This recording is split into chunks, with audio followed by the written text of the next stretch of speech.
Hello, my name is Pablo Yunas. I work at Hospital Fundación Valle del Lili and ICESI University in Cali, Colombia.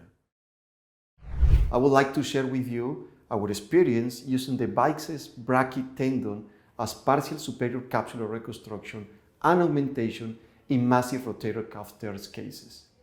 The rate of re-tears after rotator cuff surgery is unacceptably high when assessed structurally by ultrasound and 1 year's follow-up.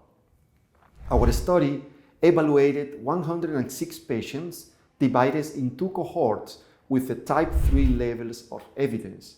One group used the biceps tendon and SCR, while the second group didn't. We measured range of motion and ACEs and VAS scale. Healing was achieved in 86% of patients that used the biceps tendon and only 52% in patients without it. Both groups improved clinically.